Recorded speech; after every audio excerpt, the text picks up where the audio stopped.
बिस्मिल्लाहिर्रहमानिर्रहीम। अस्सलाम वालेकुम everyone, my name is Aksar Saeed. Welcome back to my YouTube channel.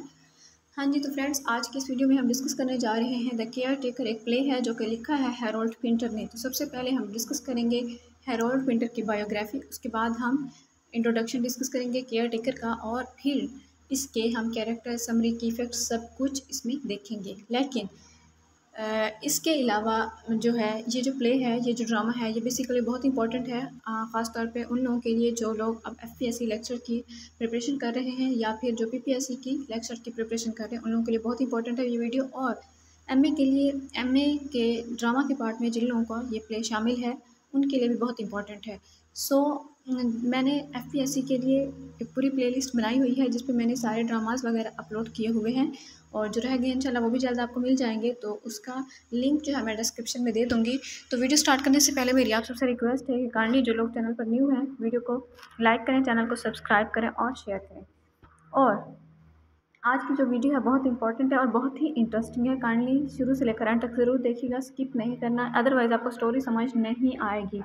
सो आज की वीडियो बहुत इंपॉर्टेंट होने वाली है। चलिए स्टार्ट करते हैं हम अपना टॉपिक। सबसे पहले हम हैरोल्ड पिंटर को डिस्कस करेंगे। हैरोल्ड पिंटर बेसिकली पैदा हुए थे 10 अक्टूबर 1930 में लंदन, इंग्लैंड में, एंड इनकी डेथ हुई थी दिसंबर 24, 2008 में लंदन में। और ये एक इंग्लिश प्ले राइट थे जिन्होंने इंटरनेशनल रिनॉन जो है अवार्ड किया था, and complex and challenging post world war second dramatist थे। And his plays are noted for the use of understatement. ये अंडरस्टेटमेंट यूज़ करते थे, स्मॉल टॉक यूज़ की इन्होंने, अनकम्युनिकेटिव्स एंड इवन साइलेंस। ठीक है, ये जो प्ले है जब हम डिस्कस करेंगे तो उसकी समरी में भी आपको ये चीज़ नज़र आएगी। To convey the substance of a character's thought which often lies several layers beneath and contradicts his speech. और 2005 में इन्होंने नोबेल प्राइज़ भी लिया था। 2008 में इनकी डेथ हुई थी, लेकिन अपनी डेथ से पहले 3 साल पहले यानी 2005 में इन्होंने नोबेल प्राइज़ फॉर लिटरेचर भी रिसीव किया था। ओके, हैरोल्ड पिंटर जो थे ये स्क्रीन प्ले राइटिंग भी की इन्होंने, रेडियो पे भी इन्होंने काम किया, टेलीविज़न पे भी ये एक एक्टर भी थे और राइटर भी थे।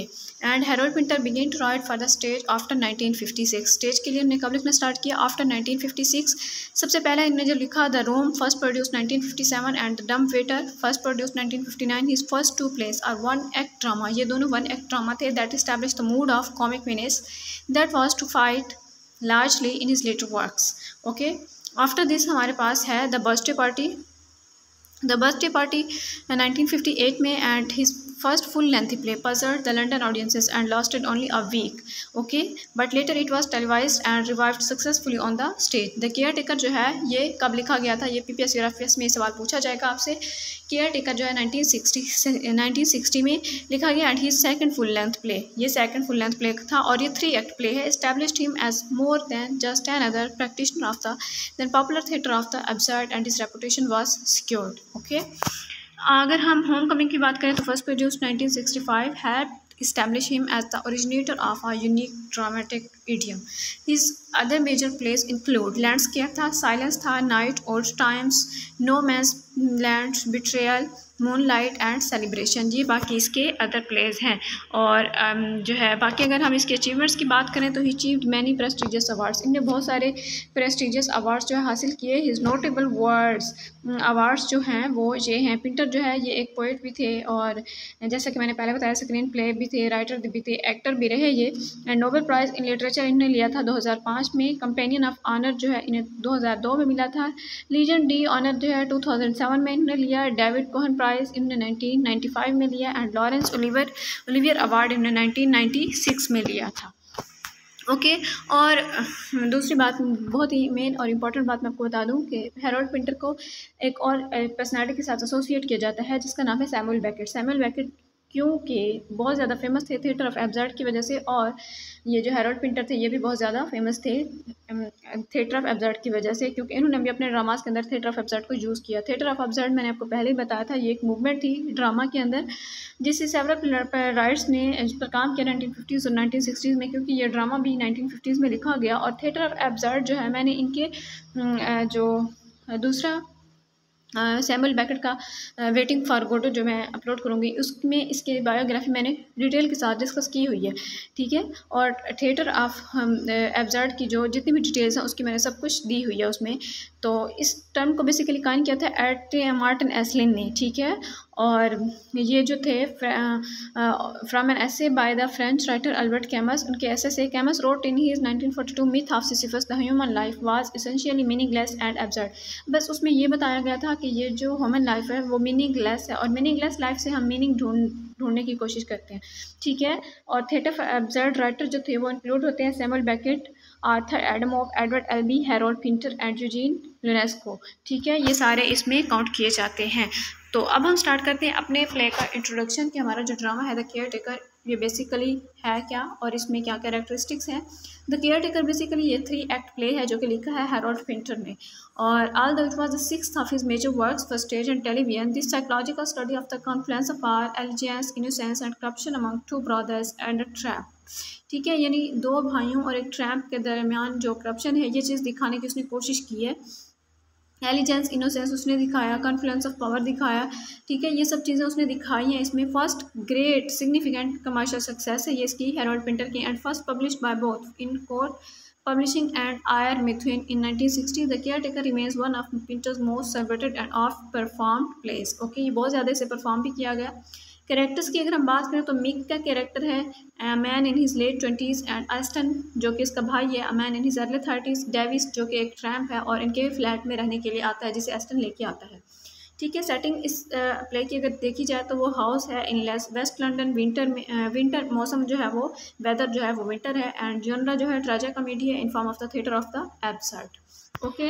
अब हम जो है इसका कैरेक्टर एनालिसिस पहले देख लेते हैं। जैसे कि मैं हमेशा आपसे कहती हूँ कि कैरेक्टर जो है बहुत ही इंपॉर्टेंट होते हैं। जब तक आपको कैरेक्टर्स की समझ नहीं आती तब तक आप समरी को अंडरस्टैंड नहीं कर सकते।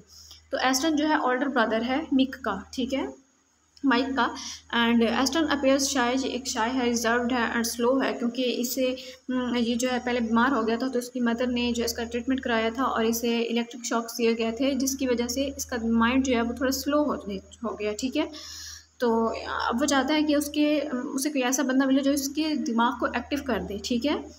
और he speaks haltingly and has trouble finishing projects. He reveals that when younger he was subject hallucinations and then against his will was put into a mental facility and given electroshock treatment, okay। तो यही वो चीज़ें हैं जो मैंने आपको बता दी हैं। और उसके बाद डेविस है, डेविस जो एक ट्रैम्प है, ठीक है।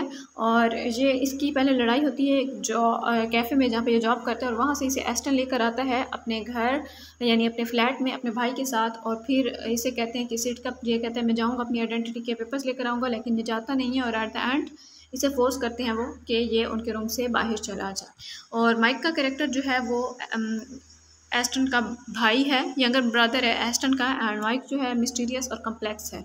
ये इंटेलिजेंट भी है और ये अपने भाई की बहुत ज़्यादा केयर भी करता है और डिसीव यानी धोखा देता है डेविस को, ठीक है, जो वो ट्रैप जो रहने आया है, क्योंकि वो इन्हें धोखा दे रहा होता है तो फिर ये उसी के साथ मिलकर उसे धोखा देता है। And he is intelligent and ambitious and talks frequently about his projects and desires to expand. He lives outside the room but resents Davis' entrance into it. While he admits to getting frustrated with Aston, his dreams is to fix up flat and live with them. Okay, अब हम बात करेंगे summary की, ठीक है। तो summary basically जो है मैंने जैसे आपको सेटिंग बताई है कि वेस्ट लंदन में एक रूम है 1950s में, विंटर का मौसम है तो वहाँ पे हाउस में एक रूम है, ठीक है, ये और विंटर का मौसम है। जब प्ले स्टार्ट होता है माइक जो है अपने कमरे में बेड पर बैठा हुआ है और वो आवाज़ सुनता है डोर के ओपन होने की और उसके फिर बंद होने की ऑफ स्टेज, एंड फिर वो जो है ही लीव चला जाता है। तो वहाँ पे वो देखता है कि एस्टन और उसका भाई यानी उसका भाई Aston, his brother and Davis जो कि एक ओल्ड ट्रैम्प है वो एंटर होते हैं। तो एस्टन जो है असल बात ये होती है कि वहाँ पे पहले एक कैफ़े में जो है डेविस जॉब करता है तो वहाँ पे उसके किसी के साथ फाइट हो जाती है और एस्टन जो है उसे हमदर्दी में उसे लेके आता है और वो उसे कहता है कि चलो तुम हमारे साथ चलो, हमारे फ्लैट में रहो। एस्टन ऑफर्स डेविस क्लॉथ्स, और जब यहाँ पे डेविस आता है तो वो इतने गंदे उसके कपड़े जो होते हैं उसकी बहुत डर्टी होती हैं, बहुत गंदे होते हैं, उसके पास शूज़ नहीं होते, कुछ होता ही नहीं है, सामान उसका कुछ नहीं होता और उसकी हालत जो होता है बहुत गंदी होती है। तो एस्टन जो है उसे अपने क्लॉथ देते हैं, अपने शूज़ देते हैं और प्लेस देते हैं, जगह देते हैं उसे रहने के लिए ताकि वो रात को रुक सके। एंड डेविस जो है वो बहुत ही लाउड है एंड प्रेजुडिस्ड है। तो वो कंप्लेन करता है, यानी कि बात बहुत ही ज़्यादा तंज और अजीब अजीब बातें करता है blacks and people of other races लोगों के बारे में। तो एस्टन बाय कंट्रास्ट जो है वो, जैसा कि आपको पहले बता दिया है कि वो रिजर्व्ड है, शाय है और वो हेल्टिंगली स्पीक्स करता है। तो डेविस जो है एक्सेप्ट करता है एस्टन के ऑफ़र को और फिर वो उसे कहता है कि मैं सेट कब जाऊँगा, अपने पेपर्स लेकर आऊँगा आइडेंटिटी के। और अगले दिन एस्टन जो है वो डेविस को बताता है कि तुम रात को कितना ज़्यादा लाउड हो रहे थे, तुम इतना ज़्यादा मतलब रात को बहुत ज़्यादा लाउड थे। तो इस स्टेटमेंट पे डेविस जो है वो रिजेक्ट कर देता है। Aston prepares to go out and tells Davies he can stay there. The tramp says he will try to find a job. वो कहता है कि मैं कोशिश करूँगा कि मुझे अच्छी जॉब मिल जाए। लेकिन जब एस्टन चला जाता है तो माइक एंटर होता है और एंगेज होता है डेविस के साथ उस साइलेंट टेसल में। तो ही asks Davis what his game is. वो कहता है कि तुम्हारी गेम क्या है। तो माइक जो है डेविस से स्ट्रेंज क्वेश्चंस पूछता है। तो जब वो उससे सवाल पूछता है तो माइक क्योंकि इंटेलिजेंट होता है तो समझ आता है कि डेविस जो है यहाँ से जल्दी छोड़कर जाने वाला नहीं है और इसका इरादा यहीं पे ही रहने का है। तो he finally says that Davies can rent the room if he wants. वो कहता है कि डेविस जो है रेंट कर सकता है अगर वो इस रूम में रहना चाहता है। Aston returns with the bag of Davies belongings. Mike leaves. The bag turns out not to be Davies and he is annoyed. Aston asks Davies if he wants to be the caretaker of the place. वो कहता है कि क्या तुम care taker बनोगे। तो वो कहता है हाँ ठीक है। और फिर उसके बाद वो इस जॉब के लिए एग्री भी हो जाता है। लेटर जो है डेविस रूम में जाता है और Mike uses the vacuum cleaner in the dark to frighten Davies. वो ताकि वो डेविस को फ्राइटन कर सके। Adopting a more casual manner he asks Davies if he wants to be caretaker. Davies जो है क्योंकि वो उस चीज़ को एक्सेप्ट कर चुका है तो माइक जो है उसे डिसीव करेगा और फिर वो कहता है कि तुम प्रॉमिस करो। Davies promises to go to Sidcup to get them. वो कहता है कि अच्छा मैं अपने आइडेंटिटी पेपर्स लेकर आऊँगा। वो कहता है बाकी सारी तो चीज़ें ठीक है लेकिन तुम्हारे आइडेंटिटी पेपर्स चाहिए इस जॉब के लिए। और फिर अगला दिन क्या होता है कि डेविस जो है वो longs his decision to go out, यानी वो जाने के लिए तैयार नहीं होता और वो बैड वेदर को ब्लेम करने लग जाता है कि मौसम कितना ख़राब है, अजीब अजीब गालियाँ देता है। And Aston tells him about how he used to hallucinate. फिर वहाँ पे एस्टन उसे बताता है कि मैं पहले कैसा था, कि मैं पहले हेलुसिनेट करता था और मेरे अंदर जो है मेंटल फैसिलिटी जो है की वजह से मुझे इलेक्ट्रिक शॉक दिए गए थे और मेरा जो माइंड है वो अब स्लोअर है, मेरी जो थॉट्स हैं वो स्लोअर हैं और मैं चाहता हूँ कि मुझे ऐसा आदमी मिले जो कि मेरे माइंड को एक्टिव बना दे, ठीक है, ताकि मैं जो है गार्डन में शेड ये सब बना सकूँ, शेड वगैरह बिल्ड कर सकूँ। तो 2 वीक्स के बाद 2 वीक्स लेटर क्या होता है, Davis is full of complaints about Aston. Davis को जो है एस्टन जो उसे लेकर आया था उसी से ही बहुत ज़्यादा कंप्लेंट्स होने लग गई हैं। डिलीवरिंग दैम टू माइक, और वो ये सब चीज़ें किसे बता रहा है, माइक को बता रहा है। एक रात एस्टन जो है वेक्स, वो उठता है, जागता है Davies to make him stop making noise in his sleep, कि तुम शोर ना करो रात को नींद में। And Davies explores mocking him for. तो अब यहाँ पे क्या होता है, Aston quietly says he is not working out and ought to leave. Davies curses him and says he will talk to Mike about it, ठीक है। तो वो कहता है कि मैं तुम्हारी शिकायतें जो है माइक को करूँगा, तुम्हें घर से निकाल देगा, ठीक है। तो डेविस जो है speaks with Mike and argues that Aston should be evicted. वो कहता है कि तुम ना अपनी जजात से अपने भाई को एस्टन को निकाल दो। तो माइक वहाँ पे ऐसे उसके सामने प्रिटेंड करता है कि हाँ ठीक है, तुम ठीक कह रहे हो, मैं डेविस को कुछ नहीं दूंगा। और फिर वो उसे जो है याद दिलाता है डेविस को कि तुमने तो क्लेम किया था कि तुम एक इंटीरियर डेकोरेटर हो। तो वहाँ पे वो कंफ्यूज हो जाता है, फिर वो एक्सेप्ट नहीं कर रहा। तो कहता नहीं ऐसी बात नहीं है। और फिर वो डेविस को कुछ मनी देता है कि वो पे करे सर्विसेज के लिए। Aston enters. अब यहाँ पे एस्टन जो है आता है and both brothers are faintly smiling. वो दोनों एक दूसरे को समझ जाते हैं, दोनों भाई एक दूसरे को स्माइल करते हैं। माइक चला जाता है and Davies tries to plead with Aston. और वो उसे कहता है कि क्योंकि माइक उसे कहता है कि तुम यहाँ से चले जाओ, हमारे रूम छोड़ दो। He grows more and more desperate, persuading and promising to be better. तो फिर वो जो है एस्टन की मिन्नत करने लग जाता है फिर से कि नहीं तुम मुझे रख लो, मैं अब बहुत बेहतर पेश आऊँगा तुम लोगों के साथ, मैं ऐसा नहीं करूँगा जैसे मैं पहले था। और Aston says is that Davis makes too much noise. तो यानी कि वो कहता है कि डेविस जो है बहुत ज़्यादा फिर शोर मचाता है। The curtain descends on Davies protestations. तो यहाँ पे पर्दा गिरता है और प्ले ख़त्म हो जाता है, यानी वो उसे छोड़ जाने का कह देते हैं, ठीक है। कैरेक्टर एनालिसिस हमने पहले से ही कर लिया था। अब हम बात करते हैं थीम्स की, ठीक है।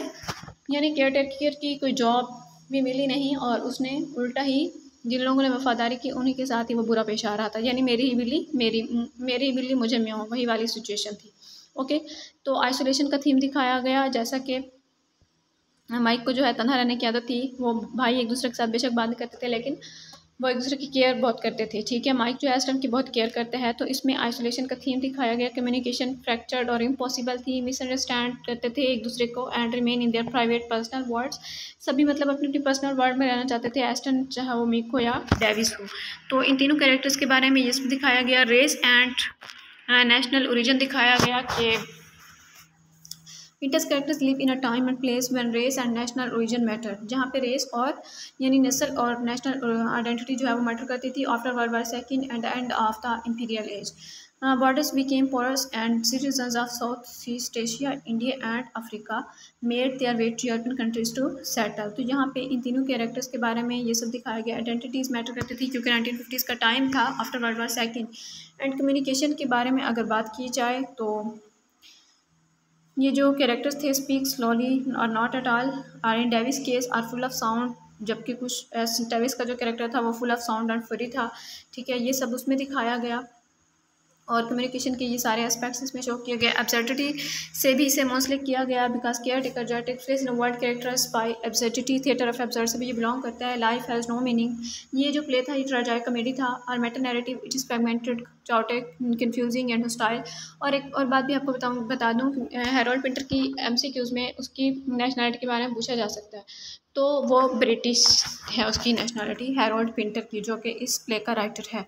And the individual cannot rely on others, a society, a god, or even themselves to find meaning or value. The characters are isolated, lonely, and oppressed by forces outside their control.